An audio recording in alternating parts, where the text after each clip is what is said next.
Selamat pagi. Pertama-tama, saya rasa masih belum terlambat untuk mengucapkan selamat ulang tahun yang ke-38 bagi GJKI di Andir. Selamat untuk Bapak Pendeta Jo Juswandi dan semua rekan-rekan sekerja yang melayani di GJKI Andir. Sekarang, mari kita akan bersama-sama belajar dan juga bertanya pada diri kita masing-masing. Siapakah Allah itu bagi kita? Siapakah Allah itu bagi saya? Siapakah Allah itu bagi Anda? Dalam Kristus Yesus kita mengenal Allah yang esa, Allah yang benar, yang mengasihi kita secara luar biasa di dalam Kristus Yesus Tuhan. Yang pertama, saya rasa kita akan setuju untuk mengatakan bahwa Dia, Allah itu adalah penyembuhku, penyembuh kita, penyembuh Anda. Pemazmur dalam Mazmur 103 ayat 3 mengatakan, Dia yang mengampuni segala kesalahanmu, yang menyembuhkan segala penyakitmu. Kita bersyukur, terima kasih dalam Kristus Yesus memiliki Allah yang menjadi penyembuh kita. Yang kedua, Dia adalah penebus kita, penebus Anda, penebus saya, penebusku. Yesaya 59:20 mengatakan Dia akan datang sebagai penebus untuk Sion dan untuk orang-orang Yakub yang bertobat dari pemberontakannya. Demikianlah firman Tuhan. Yesaya 59 ayat 20. Dia juga yang menolong dan meluputkan.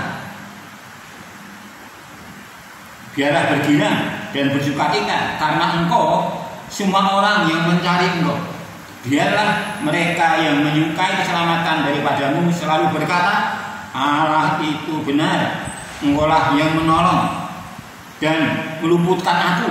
Ya Tuhan, janganlah lambat datang. Itu dinyatakan oleh pemazmur dalam Mazmur 70 ayat 5. Dia tidak hanya yang menolong dan meluputkan kita, tetapi Dia adalah sukacita kita, sukacita saudara, dan juga kekuatan kita, kekuatan saudara. Dia adalah sukacitaku dan kekuatanku. Kita bisa mengatakan demikian. Itu dikemukakan dalam Mazmur 43 ayat 3 dan 4 yang berbunyi sebagai berikut. Maka aku dapat pergi ke mezbah Allah, menghadap Allah yang adalah sukacitaku dan kegembiraanku dan kekuatanku, dan bersyukur kepadamu dengan kecah hati, ya Allah, ya Allahku. Selanjutnya, Dia adalah tempat pelindungan dan benteng bagi kita. Yesaya 3 ayat 16, Yoel 3 ayat 16, Tuhan mengaum dari Sion, dari Yerusalem, Ia mendengarkan suaranya, dan langit dan bumi bergoncang. Tetapi Tuhan adalah tempat pelindungan bagi umatnya dan benteng bagi orang Israel. Sebagai Israel rohani, maka Allah juga menjadi benteng dan kekuatan dan pelindungan bagi kita, umat tebusannya. Selanjutnya, di dalam Kristus Yesus, Allah adalah sahabat. Dia adalah sahabat bagi kita, sahabat bagi orang-orang percaya. Sahabatku, sahabatmu. Dalam Yohanes 15 ayat 15, Tuhan Yesus mengatakan, Aku tidak menyebut kamu lagi hamba, sebab hamba tidak tahu apa yang diperbuat oleh tuannya. Tetapi aku menyebut kamu sahabat, karena aku telah memberitahukan kepada kamu segala sesuatu yang telah kudengar dari Bapa.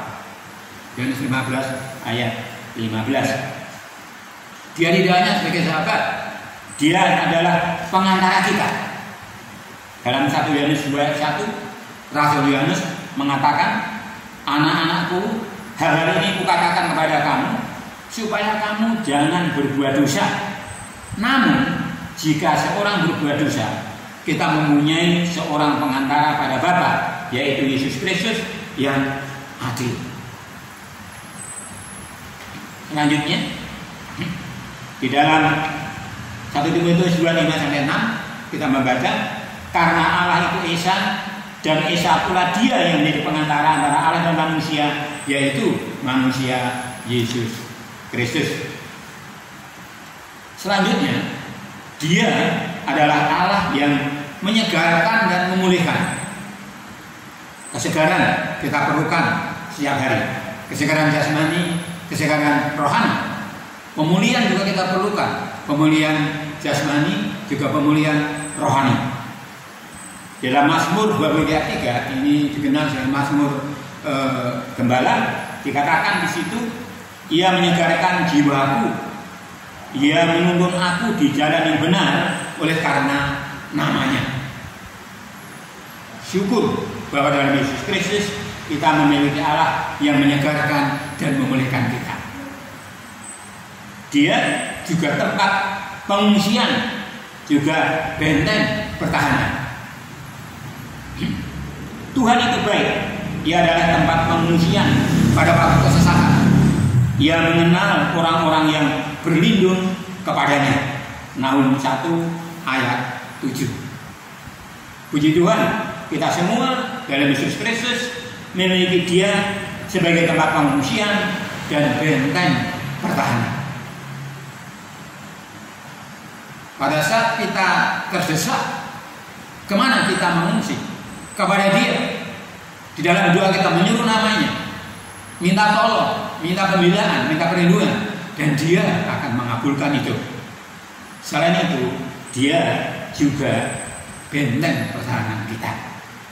Jadi kita bisa berkata seperti Nahum, Tuhan itu baik, Ia adalah tempat pengungsian pada waktu kesesakan. Ia mengenal orang-orang yang berlindung kepadanya.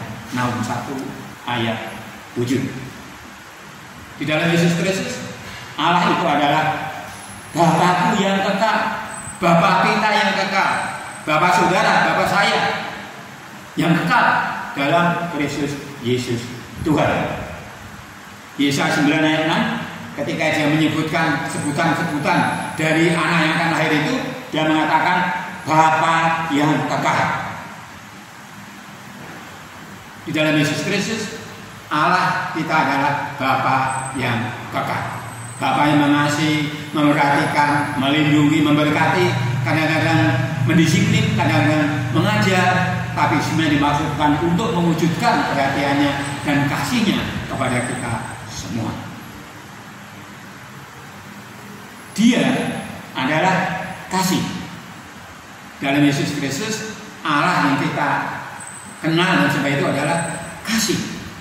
Yohanes 3:16, ini sudah sangat terkenal, mungkin sudah bisa dihafal luar kepala, karena begitu besar kasih Allah akan dunia ini, sehingga Ia telah mengaruniakan anaknya yang tunggal, supaya setiap orang yang percaya kepadanya tidak binasa, melainkan beroleh hidup yang kekal.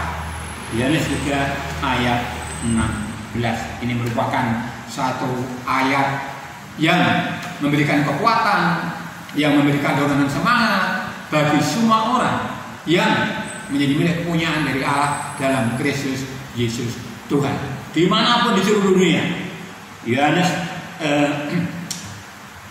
3:16 ini selalu diucapkan, selalu dikumandangkan, dan memberikan kekuatan, dorongan untuk ucap syukur karena kasih Allah dinyatakan di dalam Kristus Yesus Tuhan. Selanjutnya, Dia adalah roti hidup. Kata Yesus kepada mereka, kepada murid-murid, kepada orang banyak yang berkumpul mendengarkan pengajarannya pada waktu itu.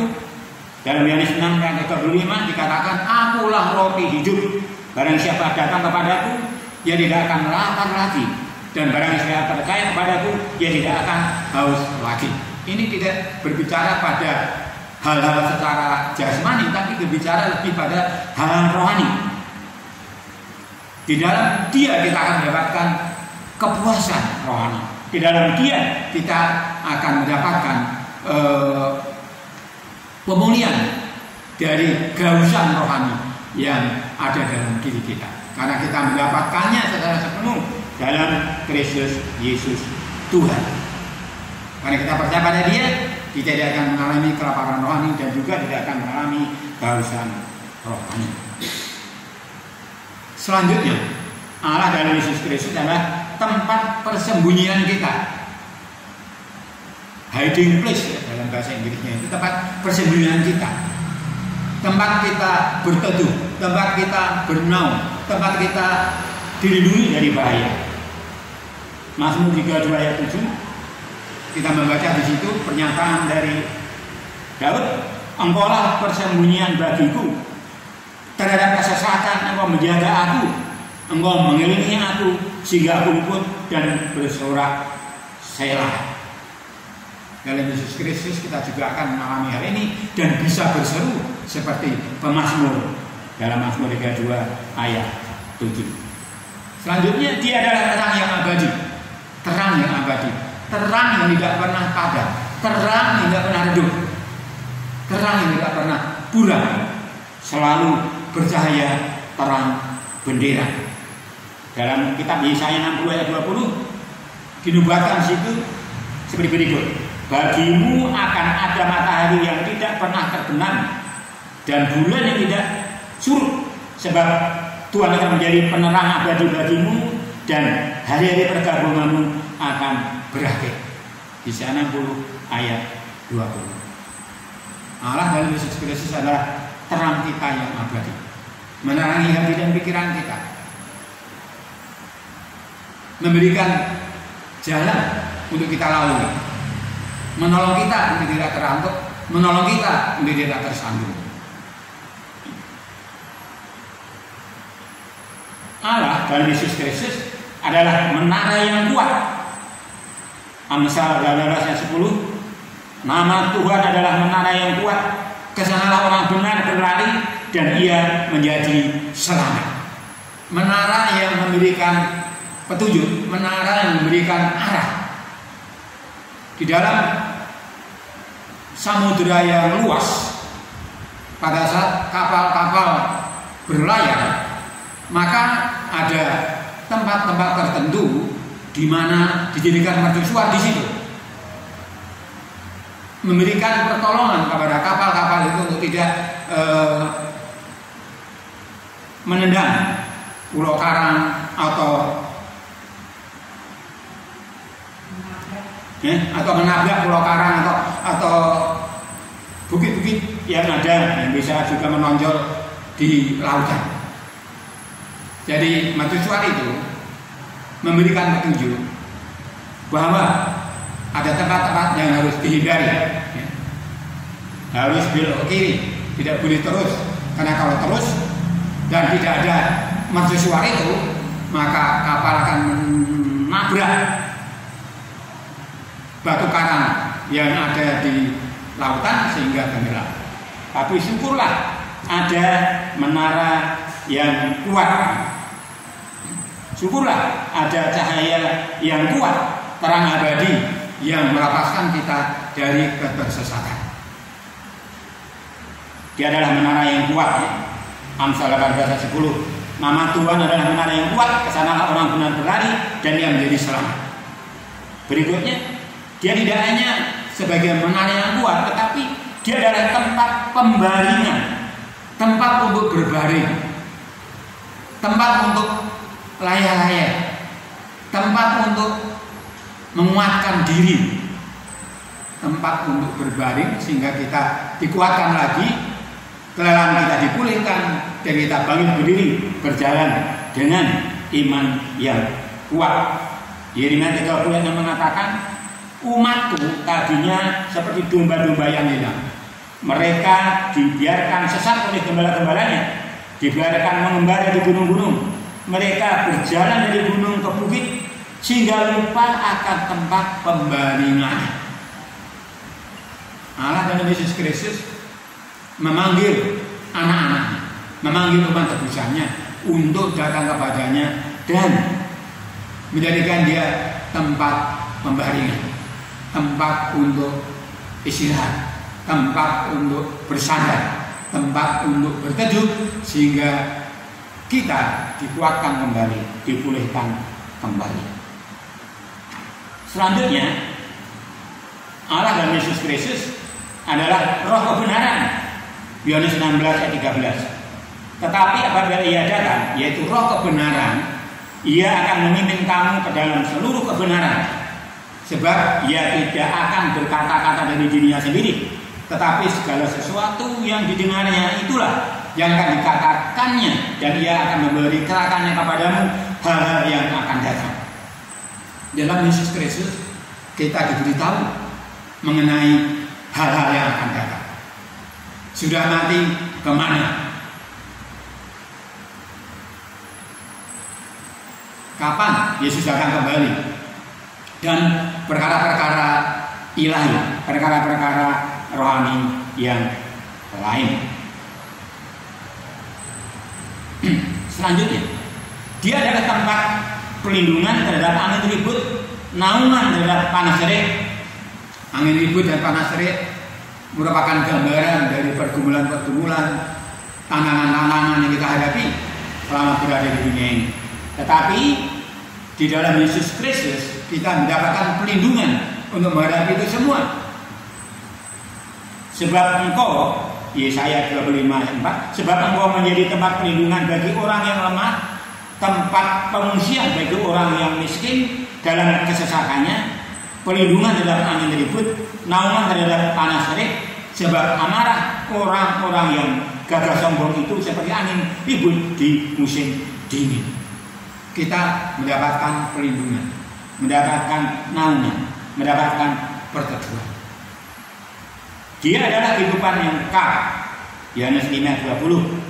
Akan tetapi kita tahu bahwa anak Allah telah datang dan telah mengaruniakan pengertian kepada kita supaya kita mengenal yang benar, dan kita adalah ada di dalam yang benar, di dalam anaknya Yesus Kristus. Dia adalah Allah yang benar dan hidup yang kekal. Syukur kita berada di dalam Dia yang memiliki kehidupan kekal, yang memberi pada kita kehidupan kekal, sehingga kita tidak akan tersesat dan juga tidak akan terhilang. Di dalam kehidupan ini, Bapak Ibu yang kekasih, kita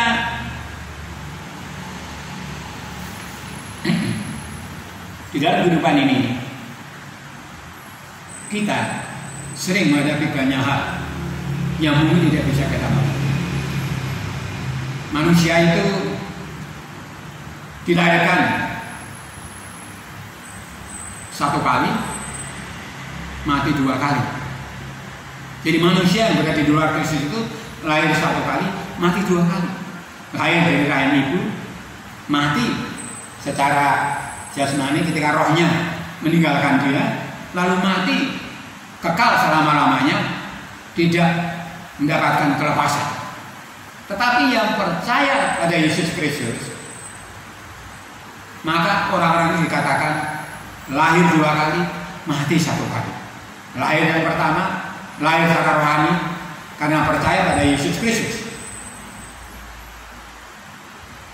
Lahir yang pertama, lahir secara jasmani, dari Hindu. Lahir kedua, lahir secara rohani, ketika percaya pada Yesus Kristus, lalu mati satu kali ketika roh itu meninggalkan kita. Tetapi kita masuk di dalam kekekalan, masuk dalam surga yang kekal, dan tidak mengalami kematian yang kedua. Syukur bahwa di dalam Dia kita mendapatkan hidup yang kekal. Dia juga Allah yang menyediakan. Kejadian 22:14, dan Abraham menamai tempat itu Tuhan menyediakan. Sebab itu sampai sekarang dikatakan orang di atas gunung Tuhan akan disediakan. Tidak hanya kepada Abraham saja penyediaan diberikan, tetapi bagi kita semua anak-anaknya mata bisanya penyediaan juga diberikan.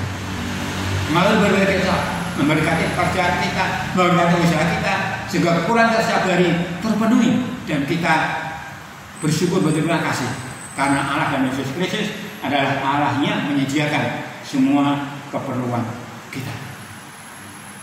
Yang terakhir, meskipun masih banyak lagi yang bisa digali, bisa dikupas, bisa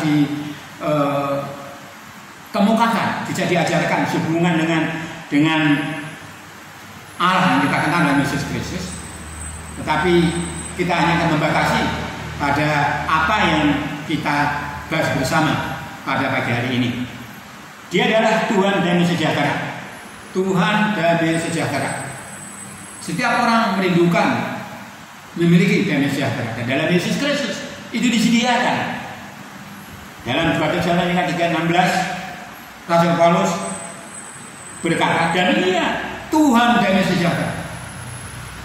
Berarti Dia yang punya damai sejahtera, Dia sumber damai sejahtera, Dia memberikan damai sejahtera. Kiranya mengaruniakan damai sejahteranya terus menerus dalam segala hal. Damai sejahteranya yang lebih besar, damai sejahtera Allah secara terus menerus dalam segala hal kepada kamu. Dalam segala hal kepada kamu. Tuhan menyertai kamu sekalian.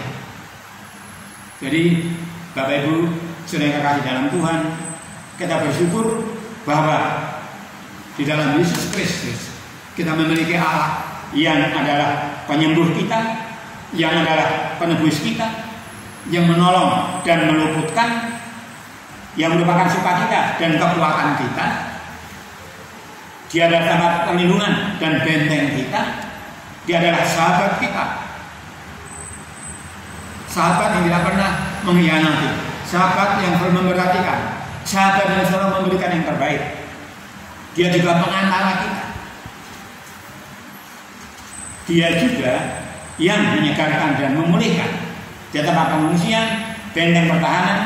Dia adalah kasih, Dia adalah roti hidup, Dia adalah tempat persembunyian, Dia adalah terang yang abadi, Dia adalah menara yang kuat, Dia adalah tempat pembaringan, Dia adalah roh kebenaran, Dia adalah perlindungan terhadap angin ribut, naungan terhadap panas terik. Dia adalah kehidupan yang kekal. Dia adalah yang menyediakan. Dia adalah yang menyediakan. Dia adalah Tuhan damai sejahtera. Kiranya Roh Kudus sendiri akan menyegarkan ini semua dalam kehidupan jemaat di tempat ini. Tuhan memberkati. Damai sejahteranya terus menyertai. Haleluya. Amin. Amin.